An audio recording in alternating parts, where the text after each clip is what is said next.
제주도에 있는 오라동이라는 곳이 있어요.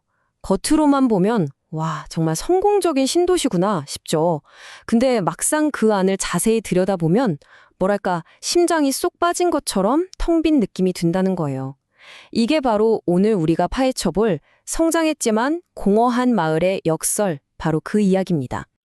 오늘 이야기의 핵심이 바로 이거예요. 이 역설. 아니, 인구는 정말 폭발적으로 늘었는데 사는 사람들은 갈 데가 없어 라고 말한다니까요. 도대체 어떻게 한 동네에 이렇게나 다른 두 얼굴이 같이 있을 수 있는 걸까요? 이 숫자 한번 보세요. 229%. 이게 뭘 의미하냐면요. 10년도 채 안 되는 기간 동안 오랏동 인구가 늘어난 비율이에요. 이게 얼마나 대단한 거냐면 같은 기간 우리나라 전체 인구 증가율이 1%도 안 됐거든요. 그러니까 이건 그냥 증가가 아니라 말 그대로 폭발한 거죠. 이 그래프를 보시면 그 폭발적인 증가세가 확 와닿으실 겁니다. 보세요. 원래 7,000명도 안 살던 작은 마을이었는데 10년 만에 무려 9,000명이 넘는 새로운 이웃이 생긴 거예요. 새 아파트들이 먹 들어서니까 많은 가족들이 새로운 꿈을 안고 여기 오라동으로 이사 온 거죠. 그런데 바로 여기서부터 이상한 점이 생깁니다. 미스터리가 시작되는 거죠. 데이터상으로는 분명 활기 넘치는 도시인데 정작 거기 사는 사람들 목소리를 들어보면 텅 빈 유령 도시 같다는 거예요. 아니, 사람은 이렇게나 많은데 갈 곳이 없다니. 이게 대체 무슨 소리일까요? 실제로 주민 설문조사에서 이런 말이 나왔어요. 친구 만나서 얘기하고 교류할 만한 커뮤니티 시설이나 카페, 식당이 너무 부족하다고요. 딱 정리하면 이거죠. 잠잘 집은 있는데 같이 어울려 놀고 이야기할 공간이 없다. 아, 도시라는 게 단순히 건물만 짓는다고 땡이 아니구나 하는 걸 딱 보여주는 부분입니다. 그럼 도대체 왜 이런 공허함이 생겨난 걸까요? 그 원인을 한번 찾아보죠. 이제부터는 데이터를 깊숙이 들여다볼 건데요. 숫자는 거짓말을 안 하잖아요. 자, 이거 정말 재밌습니다. 온라인 키워드를 빅데이터로 분석한 결과인데요. 왼쪽을 보면 바로 옆에 있는 활기찬 동네 연동은 식당, 카페, 이런 키워드들이 막 떠요. 그런데 오른쪽 오라동을 보세요. 역사, 문화유산, 관공서. 뭔가 분위기가 다르죠? 그러니까 사람들이 오라동을 일상을 즐기는 생활 공간이 아니라 그냥 일 보러 오는 행정구역으로 생각하고 있다는 뜻이에요. 이 숫자를 보면 차이가 더 극명해져요.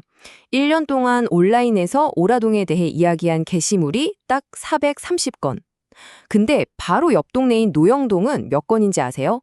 7,600건이 넘어요. 와, 이건 비교가 안 되죠. 사람들이 와서 뭔가 경영하고 이야기하고 공유할 만한 거리 자체가 없다는 증거입니다. 자, 지금까지 데이터로 뭐가 없는지를 봤다면 이제는 주민들한테 직접 그럼 뭐가 필요한지를 들어볼 차례입니다. 여기서 제일 중요한 포인트가 나옵니다. 주민들 중 무려 63%, 그러니까 10명 중 6명 이상이 오라동의 가장 큰 단점으로 이걸 꼽았어요. 그게 뭐냐? 바로 카페나 식당처럼 편하게 만나서 수다 떨 공간이 없다는 거였죠.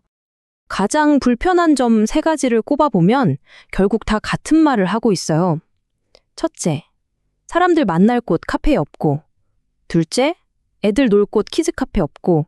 셋째, 장 볼 곳 마트도 부족하고. 한마디로 우리가 생활하는데 꼭 필요한 기본적인 공간들이 쑥 빠져 있다는 이야기입니다. 이 그래프를 보면 주민들이 뭘 원하는지 더 확실해져요. 특히 눈에 띄는 건 아이들을 위한 공간에 대한 요구가 정말 크다는 겁니다. 안전한 어린이 쉼터나 실내 놀이터가 필요하다가 65%, 청소년 센터가 필요하다가 41%, 압도적이죠? 아, 이 동네에 젊은 부부들이 정말 많이 이사 왔구나. 그리고 그분들이 아이 키우면서 정말 힘들어하는구나 하는 게 그대로 느껴집니다. 자, 이제 문제점은 명확해졌습니다. 그럼 이제부터는 희망을 좀 이야기해볼까요?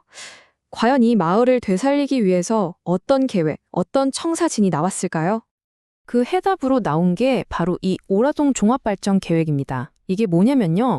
어렵게 생각할 것 없이 지금까지 우리가 쭉 살펴봤던 주민들의 불편함, 그리고 이런 게 있었으면 좋겠다 하는 바람들에 하나하나 답하기 위해서 만든 주민 맞춤형 해결책이라고 보시면 돼요. 이 계획은 크게 4단계로 나뉘는데요. 첫 번째는 길을 안전하게 만드는 거예요. 도로랑 인도를 개선하고요. 두 번째는 주차 공간을 늘리고 사람들이 모일 수 있는 커뮤니티 공간을 만드는 겁니다. 세 번째는 문화시설을 더 짓는 거고요. 마지막 네 번째는 오라동만이 가진 자원을 활용해서 관광지로도 개발해보자는 거예요. 안전 문제부터 문화생활까지 차근차근 해결해 나가겠다는 거죠. 네, 지금까지 오라동의 문제점과 해결책을 쭉 살펴봤습니다. 이제 마지막으로 한 걸음만 뒤로 물러나서 이 작은 동네의 이야기가 과연 우리 모두에게 어떤 의미가 있는지, 어떤 질문을 던지는지 한번 생각해보면 좋겠습니다. 결국 오라동의 이야기가 우리에게 주는 교훈은 아주 명확해요.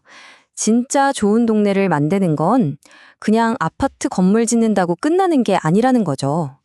단순히 잠만 자는 집이 아니라 이웃과 함께 웃고 떠들고 삶을 나누는 마을을 만드는 것. 어쩌면 텅 빈 도시에 따뜻한 영혼을 불어넣는 작업과도 같은 일일 겁니다. 그래서 마지막으로 이런 질문을 던져보고 싶습니다. 과연 잘 짜인 계획 하나가 한 동네에 사라진 영혼을 다시 되살릴 수 있을까요? 앞으로 오라동이 어떻게 변해갈지 그 모습이 바로 이 질문에 대한 대답이 될 겁니다. 그리고 어쩌면 그건 우리 동네의 미래에 대한 이야기일지도 모르죠.